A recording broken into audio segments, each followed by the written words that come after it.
신약 성경에 보면 헬라어로 아난카조라는 그런 말이 있습니다.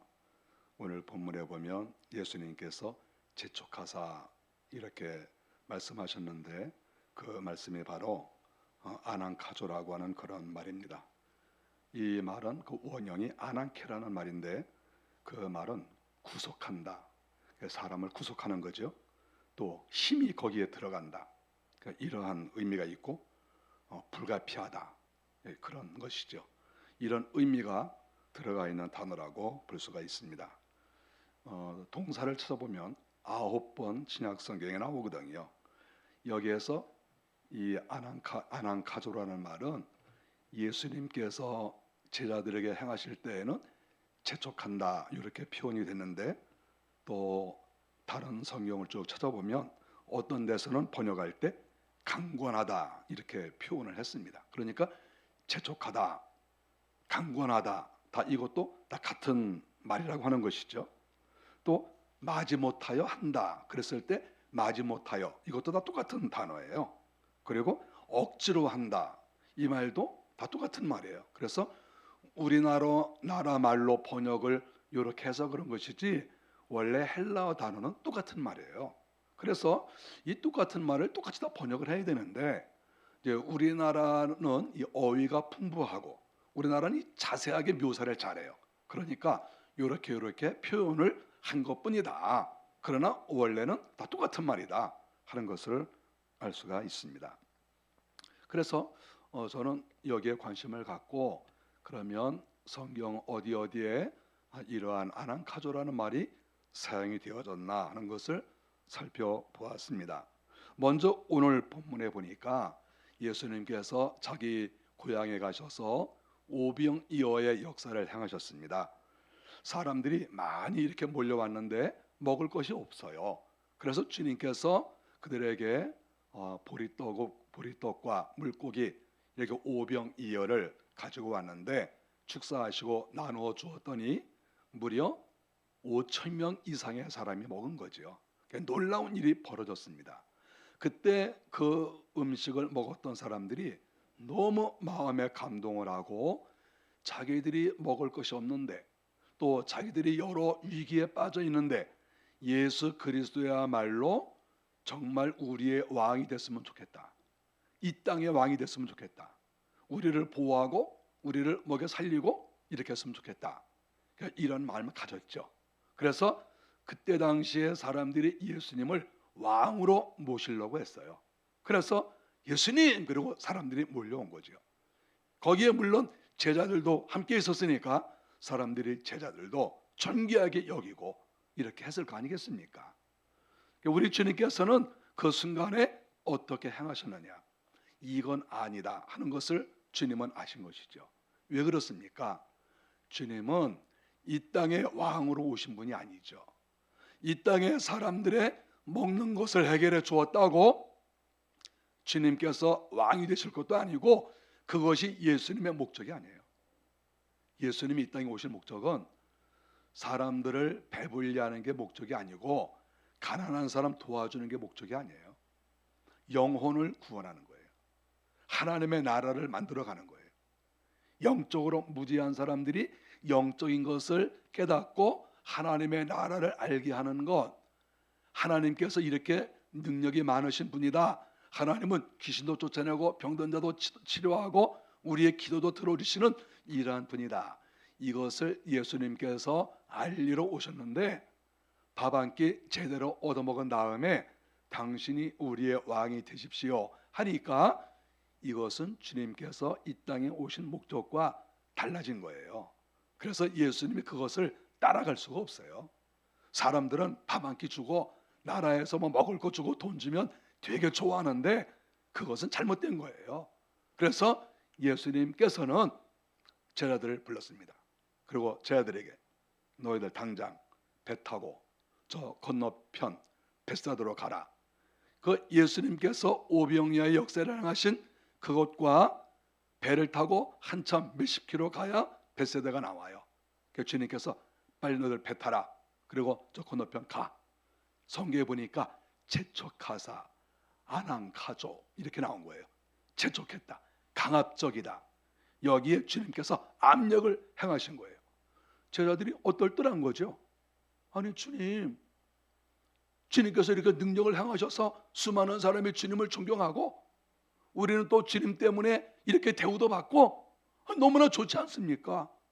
근데 왜 주님은 갑자기 무슨 설명도 없이 우리를 배 타고 빨리 이 자리를, 이 현장을 떠나라고 이렇게 하시니까 우리 이해 잘 못하겠네요. 이렇게 대우를 받고 이렇게 영광스러운 이 자리에 좀 더 있고 사람들이 박수치고 사람들이 존경하면 그리고 대접도 좀 받고 좀 그러시지 왜 이렇게 또 배 타고 또 가라고 하십니까? 이런 마음이 당연히 있었겠죠. 주님께서 강압적으로 재촉을 했다. 이 재촉했다는 말은 강압이 거기에 들어간 거예요. 빨리 배 타. 빨리 배 타라니까 안 타. 그래서 제자들이 왜 저래? 그러면서 배 탄 거예요. 그리고 배 타고 벳세다로 건너갔다. 이렇게 성경에 나온 것입니다. 우리 주님께서 여기에서 강조하신 것이 무엇입니까? 우리가 이 땅에서 사람들 배고픈 거 채워주고 사람들에게 인기 얻는 게 우리의 목적이 아니야. 그렇게 만일에 사람들이 생각하면 그 자리 떠나. 그런 사람들이 좋아하고 그런 사람들이 인정하는 그런 사람들과 어울리면서 거기에 있을 거야. 떠나. 주님께서 강압적으로 권리를 행사하시면서 떠나라고 제자들에게 명령하신 것을 여기서 발견합니다. 군중들이 생각하는 것과 주님의 생각은 다릅니다. 여러분, 교회에서 목사와 성도의 생각이 같으면 좋아요. 그런데 다를 수도 있어요. 목사가 가는 방향하고 성도들이 가고 싶은 방향하고 다를 수 있어요. 그러니까 누가 옳은지는 살펴봐야죠. 그러나 적어도 예수님과 제자들의 관계에서는 예수님이 100번 옳죠. 어떻게 예수님께서 행하시는 거에 대해서 제자들이 시비를 걸 수가 있어요? 제자들이 숫자가 12명이라고 12대 1입니다. 주님 12명이 우리는 안 떠나려고 그래요. 왜 한 명이 가라고 그럽니까? 그러면 그게 말이 됩니까? 주님이 하나님이시고 주님이 스승인데 스승은 한 사람이라도 100명, 1000명, 10,000명의 제자들이 아무리 숫자가 많아도 스승의 말을 들어야 되는 거예요.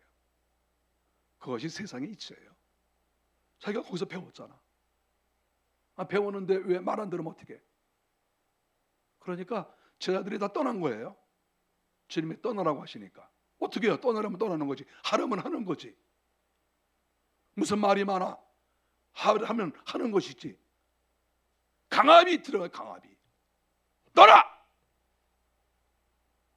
왜 여기서 이러고 있어? 떠나. 다 배 타!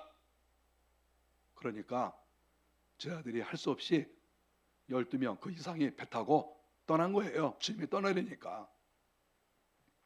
주님께서는 또 역시 떠나셔서 산으로 들어가셔서 기도하셨다. 이렇게 성경에 말씀을 하고 있습니다.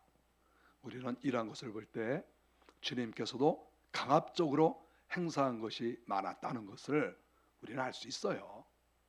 예수님은 매일같이 부드러운 말씀만 하시고 편안하게 하시고 칭찬만 하시고, 여러분 주님이 그랬다고 생각합니까? 여러분은 성경을 그렇게밖에 못 봤어요? 주님은 책망하고 야단치고 혼을 내시고 그런 내용이 너무 많아요. 너무 많아. 교회 안에서도 목사가 할 일이 매일 성도들 비유 맞추고 칭찬해주고 사랑한다고 그러고 그것이 목사가 할 일이 아니에요. 목사는 성도들을 위해서 사랑하고 기도하고 위로하고 하지만 잘못했을 때는 강압적으로 밀어붙이는 것도 있는 거예요. 하나님의 뜻에 따라서. 목사가 무슨 기생입니까? 성도들 비유나 마치고 그건 기생이에요. 기생. 목사는 하나님의 뜻을 잘 알고 성경 말씀을 잘 분석하고 거기서 말씀을 깨닫고 성도들을 인도하고 성도들이 잘 따라가도록 도와주고 기도하고 만일에 순종하지 않으면 야단을 치고 혼도 내고 강압적으로 할 때도 있고 그런 것이지, 목사가 기생입니까?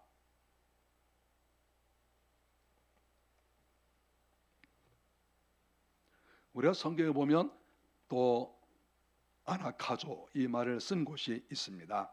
제가 오늘 본문만 보지 않고 몇 군데를 살펴봤습니다. 누가복음 14장 33절에 보면은 주인과 종들에 대한 이야기가 나옵니다. 우리가 잘 아는 내용이에요. 어느 날 주인께서 사람들에게 잔치에 참여하라고 초청을 했습니다. 사람들이 잘 안 오는 거예요. 그 잔치 자리가 얼마나 귀한 자리입니까? 여기에서 주인과 종들의 관계는, 이것은 이 주인은 주님을 가리키시는 거죠. 하나님.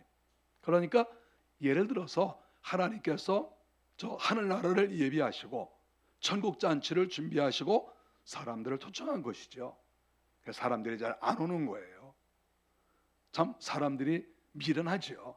하나님이 얼마나 좋으신 분인데, 천국이 얼마나 좋은데 이렇게 초청하면 감사한 마음으로 오는 거 아니겠어요?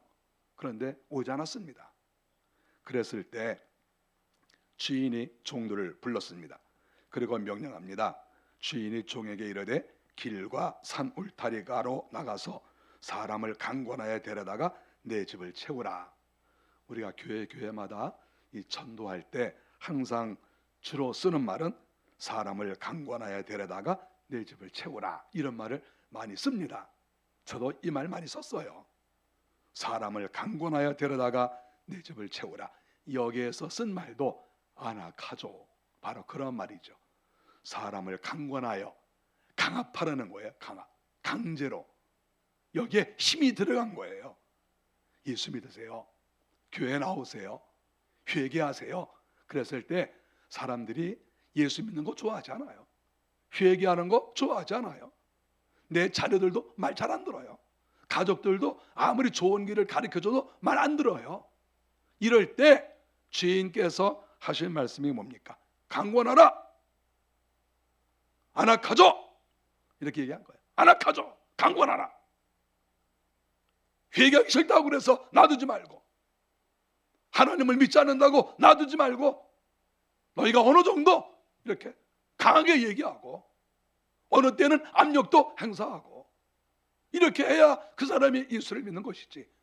완전히 자유로, 믿어도 자유, 안 믿어도 자유, 네 맘대로 해라. 그러면 이 세상에 어떤 사람이 거룩한 길을 가고 어떤 사람이 회개하고 어떤 사람이 하나님을 제대로 믿겠어요? 이 세상이라는 게 그런 거예요. 누가 그렇게 좋은 길을 가겠습니까? 사람이라고 하는 것은 이 땅에 마귀가 역사하기 때문에 그렇게 좋은 길 잘 못 가요. 학생들에게 공부하라고 그래도 공부 제대로 안 해요.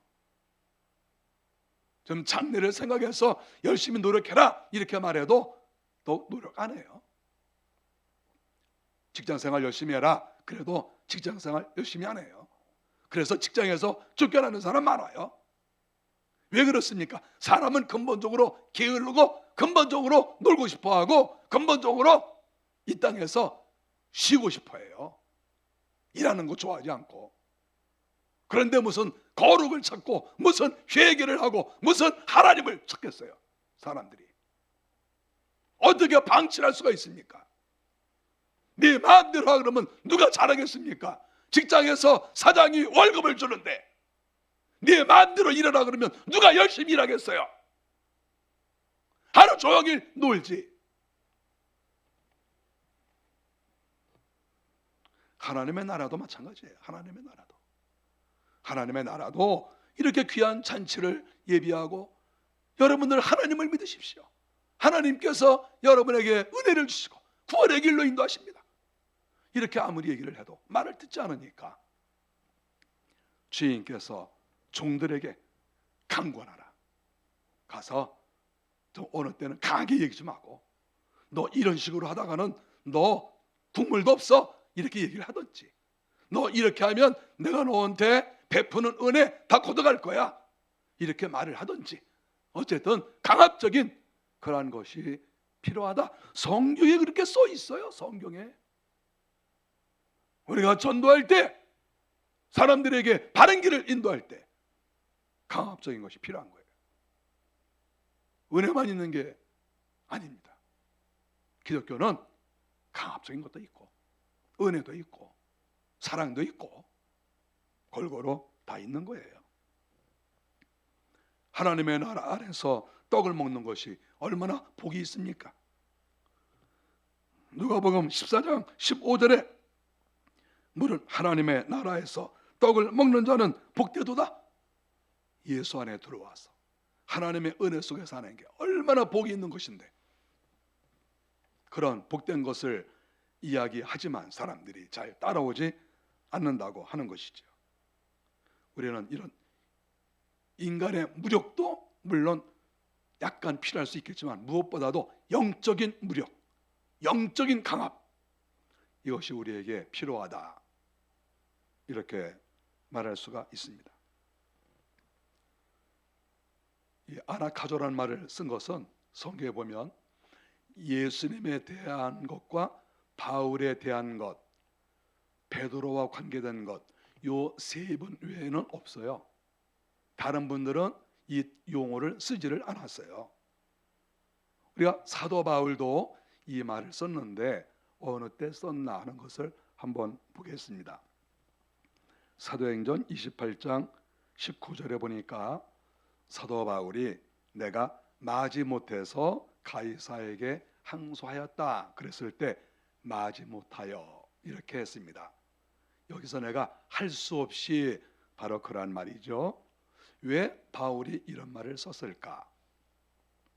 사도 바울이 예루살렘에 올라갔는데 자기의 동족인 유대인들이 사도 바울을 벌하려고 했어요. 죽이려고 했습니다. 바울이 예수를 증거하니까 예수를 믿지 않는 사람들이 사도 바울을 잘못됐다는 거예요. 사도 바울은 주님을 만나고 주님께서 능력도 주시고 그에게는 권세가 나타났어요. 세상에 이렇게 귀한 분이 없어요. 그런데 구약교회에 속해 있는 사람들이 사도 바울을 죽이려고 했습니다. 큰일 난 거 아닙니까? 바울은 억울한 것이죠. 아니 자기가 뭘 잘못했습니까? 하나님 나라를 위해서 일하는데, 자기에게 능력과 권세가 나타나는데 왜 자기를 죽입니까? 사도 바울은 참지 않았습니다. 그래서 고소를 한 거죠. 가이사에게. 내가, 유대인들은 나를 이렇게 죽이려고 하지만 나는 죽일 수가 없다. 내가 로마에 가서 이 가이사 황제에게 재판을 받아야 되겠다. 이렇게 했습니다. 그래서 바울이 로마로 갔어요. 로마로 갔는데 그 로마에 유대인들이 이렇게 집단적으로 모여 있는 데가 있어요. 유대인들이 우르르 또 몰려온 거예요. 유대인들이 몰려와서 바울에게 뭔가 따지듯이 뭔가 이상하게 물은 거예요. 아니 너는 왜 우리 동족인 유대인들하고 이렇게 갈등을 느끼냐? 그리고 왜 유대인들을 고소하려고 로마까지 왔느냐? 너 지금 너에게 무슨 문제가 있는 게 아니냐? 이렇게 로마에 살고 있는 유대인들이 바울에게 얘기를 한 거예요. 사도 바울이 얼마나 억울합니까? 자기가 예루살렘에 있을 때 자기가 죄진 것도 없는데 자기를 죽이려고 하니까 너무나 억울한 거 아니겠어요? 그래서 로마 황제에게 고소를 했기 때문에 재판을 받으러 지금 로마에 온 거예요. 자기는 잘못이 없어요. 자기의 정당방위예요. 정당방위. 하나님의 나라를 위해서 일하고 있고 많은 교회도 세웠고 많은 사람들에게 은혜도 입혔고 병든 자도 치료했고 귀신 들린 자도 치료했고 이렇게 귀할 수가 없어요. 그런데 이런 귀한 자를 자기의 동족들이 죽이려고 한 거 아닙니까? 그러니까 바울은 자기 입장에서 정당방위를 한 거예요. 정당방위. 억울하게 죽어요? 아니 여러분 같으면 여러분이 죄진 것이 없는데 죄의 나라를 위해서 일했는데 잘못됐다고 죽인다고 하면 그냥 죽겠어요? 그거 죽으면 안 되죠. 그래서 바울은 자기 동족들이 잘못했다고 고소를 한 것이죠. 예수를 믿는 사람은 얼마든지 정당방위로 우리는 고소할 수 있습니다. 왜 못해요? 내가 억울한데 여러분 억울한데 그냥 죽을 거예요? 특별히 내가 세상에서 문제가 생기면 몰라도 예수를 믿고 하나님의 나라를 위해서 일하고 많은 사람에게 도움을 줬는데 모함을 받아서 억울하게 죽는다. 모함 받아 죽는 것도 좋아 그리고 죽겠습니까? 죽을 수 없죠. 바울은 억울하게 죽을 수가 없었어요. 그래서 고소를 했다. 이렇게 성경에 나오는 것입니다. 우리가 무슨 돈 때문에 재판한 것도 아니고 자기가 무슨 이익을 보려고 재판한 것이 아니라 복음을 계속적으로 전하기 위해서 하나님의 나라를 위해서 그가 재판했다 하는 것을 알 수 있습니다. 우리는 가능한 한 이 땅에서 화평해야 됩니다. 그러나 억울한 일을 당하면 정당방위로 말할 수 있죠. 지금 우리가 하나님께 예배 드리는데 20명 이하만 예배를 드린다. 참 억울한 일이죠. 교회에서 발생하는 코로나는 많지 않습니다. 숫자가 나와 있어요. 교회가 핍박을 받는 것이죠. 그런데 원래는 교회에서 비대면 예배로 원래 예배 시간에 20명도 참석 못하게 돼 있어요. 그런데 목사님들이 고소를 했어요. 행정재판을 한 거예요. 그래서 판사가 19명까지는 된다. 며칠 전에 나온 거 아니겠어요? 여러분 그 목사님들이 그렇게 고소하지 않았으면 오늘 한 명도 여기 못 나와요. 정당방위예요. 정당방위.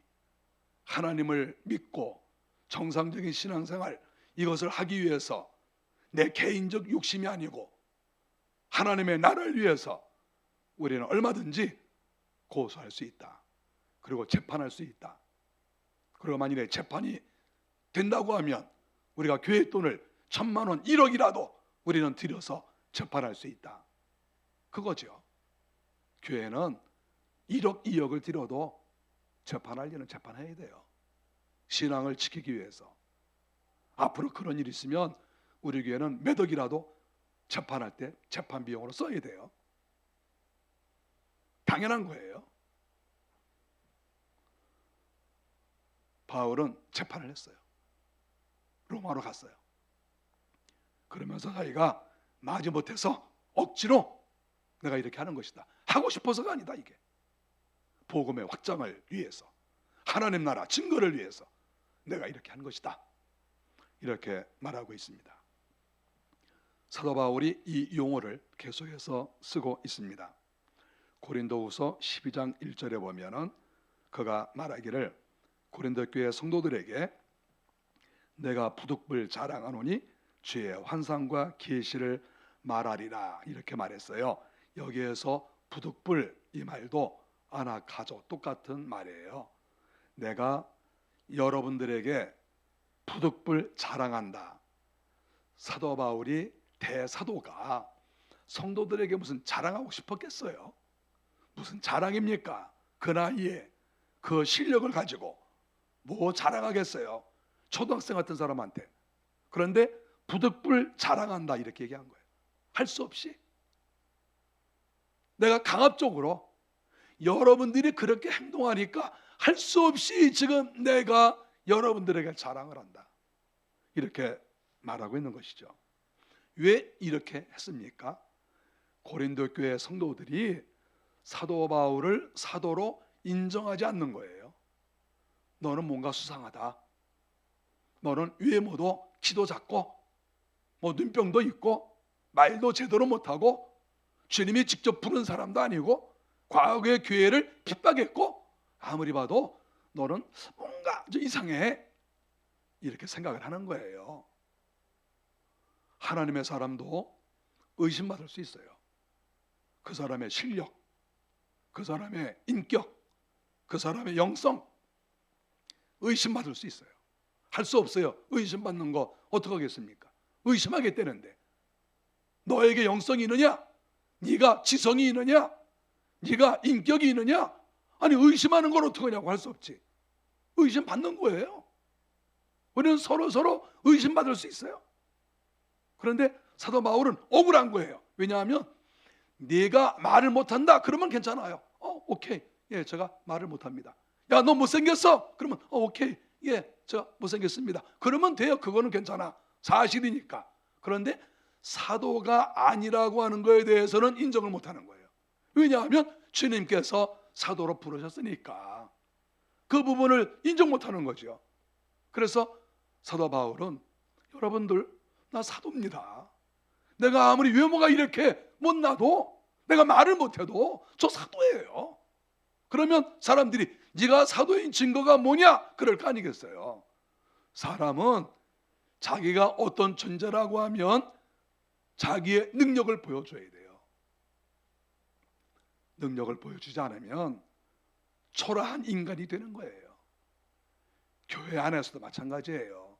목사가 자기 능력을 보여주지 못하면 교인들한테 초라한 사람이 되는 거예요. 교회 안에서도 마찬가지야. 자기의 능력과 실력을 보여주지 못하면 초라해요. 모든 성도들이 마찬가지인 거야.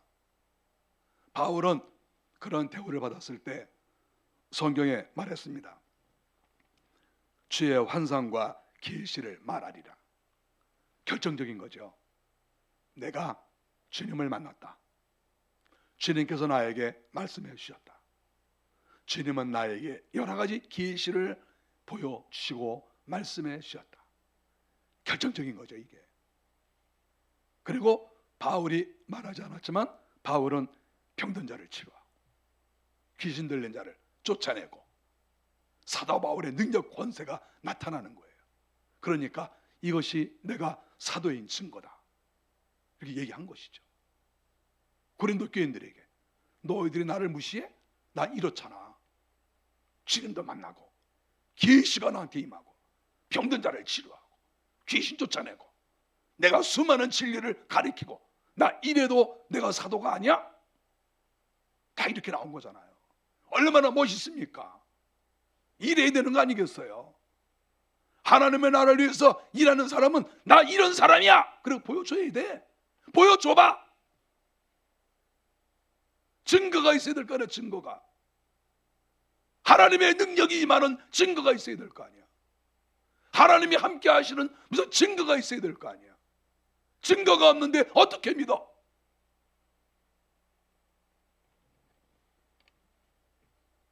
고린도 교인들이 그렇게 의심했는데 사도 바울이 말이죠, 나 이래! 그리고 딱 보여준 거예요. 그러니까 고린도 교인들이 사실이네? 그리고 꼼짝 못하는 거죠. 사도 바울이 또 이 말을 11절에서도 똑같이 썼습니다. 두 번째는 너희가 내가 자랑하도록 억지로 조장을 했다는 거예요.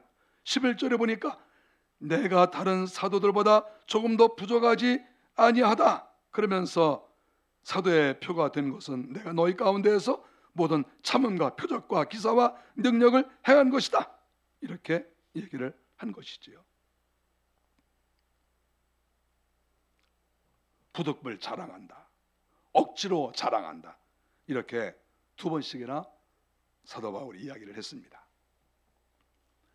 바울이 이 말을 베드로에게 한 번 더 썼어요. 물론 성경에 몇 군데가 더 나오지만 이제 바울이 한 군데 더 썼습니다. 베드로에게 썼어요. 갈라디아서 2장 14절에 보니까 베드로와 바울의 대화예요. 대화를 하는데 어떤 일이 있었냐면, 당시에 안디옥에서 베드로가 이방 사람들과 식사를 했어요. 이방 사람이나 유대인이나 할례 받은 사람이나 할례를 받지 않은 사람이나 예수 믿고 구원받는데 지장이 없어요. 그런데 할례 받은 유대인들의 입장에서는 이방인들을 믿지 못하는 거예요. 저 사람들이 무슨 구원받겠나? 또 한편으로는 유대인의 전승에 이방 사람들과 식사하지 말라, 이런 게 있어요. 그런데 베드로는 그거 안 따라가죠. 베드로의 마음은 바울하고 똑같아요. 바울하고 베드로가 서로 얘기도 많이 했어요. 할례 받은 유대인이나 이방 사람이나 예수를 믿고 구원받는 데는 차이가 아무것도 없다. 두 사람이 서로 얘기를 많이 했거든요. 그래서 바울도 그렇게 알고 있었어요. 아, 베드로가 그런 생각을 가지고 있지, 나도 그런 생각 가지고 있어. 둘이서 이러고 있었어요.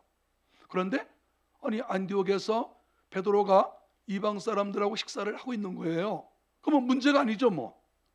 식사하고 있는데 예루살렘에서 유대인들이 이렇게 나왔어요. 교회가 어떻게 됐나 나오니까 베드로가 깜짝 놀란 거예요. 왜냐하면 지금 자기가 이방 사람들하고 식사하는 것을 예루살렘에서 온 유대인들이 자기를 보면 자기를 어떻게 생각할까, 이런 생각을 한 거예요. 나를 어떻게 생각할까? 자기는 이방 사람하고 식사하는 거 상관없는데 잘못 알고 있는 그 유대인들이, 할례 받은 사람들이 자기를 비판하면 어떻게 할까? 상당히 소심했던 것으로 생각합니다.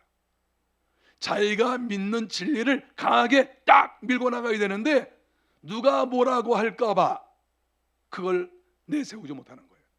그러니까 베드로가 저 유대에서 지금 할례 받은 사람들이 좀 저 들어오고 있어요. 좀 들어옵니다. 그러니까 베드로가 깜짝 놀라가지고 그래? 그러더니 가서 나 좀 나갈게. 그리고 슬며시 밖으로 도망간 거예요. 자기가 이방 사람들하고 식사했다고 하는 표시를 내지 않으려고. 이렇게 비겁해요. 베드로가 당시 최고 사도지만 비겁한 부분이 있어요. 물론 우리가 그래서 인간이라고 하는 인간 냄새가 나긴 나지만 어쨌든 지도자가 비겁한 거예요. 강하게 밀어붙이지 않고 비겁하게 싹 자리를 피한 거잖아요. 그거를 바울이 알았어요. 바울이 베드로를 불렀어요. 베드로에게 야단을 쳤습니다. 당신 그럴 수 있습니까? 우리가 생각할 때에는 베드로는 최고의 사도고, 물론 바울도 훌륭하지만 뭔가 두 사람이 섰을 때 그래도 바울이 좀 뭔가 약한 거 아닌가? 이런 생각을 할 수도 있어요. 그런데 바울이 어떻게 보면 동등하고 어떻게 보면 대사도인데 대사도에게 책망을 한 거예요. 당신 잘못했어. 이렇게 얘기를 한 것입니다. 여기서 한 말이 바로 당신 왜 억지로 이런 일을 하느냐, 이렇게 한 말이죠. 이게 무슨 말이냐 하면 당신이 이방 사람과 식사하는 것을 할례 받은 유대인들에게 보여주는 것이 부끄러워서 당신이 피하지 않았느냐. 그러면 이방인들 생각이 어떻겠느냐. 이방인들은 이게 뭐야? 이런 생각을 할 것이고, 또 한편으로는 우리도 할례를 받아야 되나? 이런 마음을 가질 거 아니냐. 이방 사람들이 할례 받을 필요 없는데, 그러니까 억지로 이방 사람들이 유대인의 지키지도 않아야 될 법을 지킬 수밖에 없는 그런 환경으로 몰아가는 게 아니냐. 바로 그거예요. 왜 억지로 법을 지키게 하려고 하느냐. 네가 딱 서 있으면 되는데, 네가 분명한 것을 딱 말하면 되는데 은근슬쩍 이렇게 빠져나가니까 이방인들, 할례 못 받은 사람들이 얼마나 불안하겠냐. 그래서 우리가 대우를 받으려면 할례 받아야 되는 거 아닌가? 다 이렇게 마음이 움츠러지고 그럴 거 아니냐. 지도자가 잘못한 게 아니냐. 사도 바울이 그렇게 베드로를 책망했다. 그때 쓴 말이 여기서 바로 왜 이방 사람들이 억지로 법을 지키도록 네가 조장을 하느냐, 이렇게 이야기를 한 것이지요. 그것이 오늘 본문의 내용이에요. 그래서 이 아나카조란 말을 썼을 때 성경에서는 예수님과 사도 바울이 이 말을 썼어요. 베드로가 이 말 쓴 거 아니에요. 사실은 바울이 쓴 것이죠. 그래서 우리는 성경을 볼 때 우리가 하나님을 믿어 나갈 때 어떤 때는 강압적으로 할 때가 있구나. 이것을 우리가 발견합니다. 목사가 성도들에게 여러분들 기도 시간을 채우십시오. 강압적으로 말할 수 있어요? 말할 수 있습니까? 없습니까? 말할 수 있죠? 예배 시간 잘 참석해라. 말할 수 있어요? 없어요? 말할 수 있지. 책 읽어. 그러면 읽어야 돼, 안 읽어야 돼요? 책 읽어야지. 교회가 맨날 사랑합니다, 감사합니다, 뭐 은혜스럽습니다. 나는 당신을 사랑합니다. 맨날 그러면서 신앙생활하는 게 교회인 줄 압니까? 주님도 강압적으로 행동하시고, 또 사도 바울도 내가 이렇게 한다. 너희들이 강압적으로 나에게 요구하니까 나도 이렇게 억지로 마지못해서 할 수 없이 나도 자랑한다. 교회는 강압이 있는 거예요. 강압이 없으면 엉망진창 되는 거예요. 엉망진창. 좀 세속적으로 말하면 개판되는 거예요. 개판.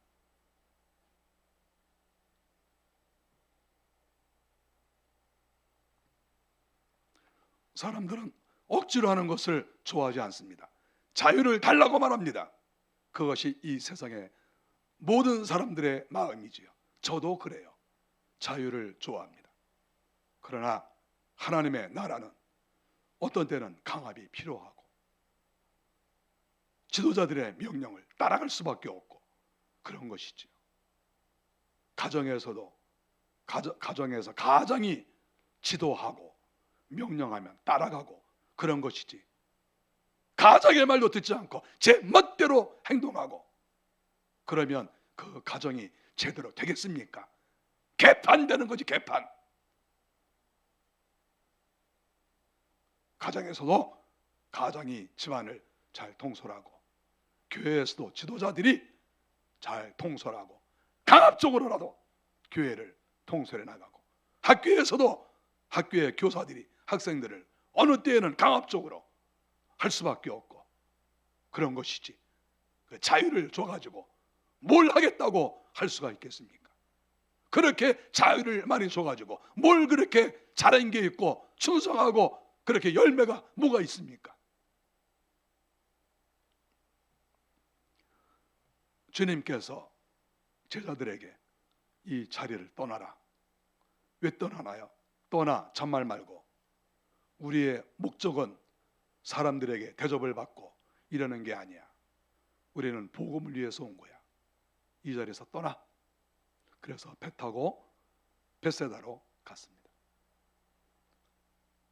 주인이 잔치자리를 배설해 놓고 종들에게 사람을 강권하에 데려다가 내 집을 채우라, 그렇게 했습니다. 자유에 맡기는 것이 아니라 강압적으로 강권하여 하나님의 나라가 이런 것이다. 너희들이 구원을 받고 복을 받아라. 그러면서 이런 영적인 강압, 거룩한 강압이 있었다는 것을 성경이 보여주고 있습니다. 저와 여러분들이 하나님의 명령을 잘 따르시고 교회 안에서 지도자의 명령을 따르고 가정에서는 가정의 명령을 따르고 지도를 따르고 그렇게 사세요. 제 마음대로 살지 말고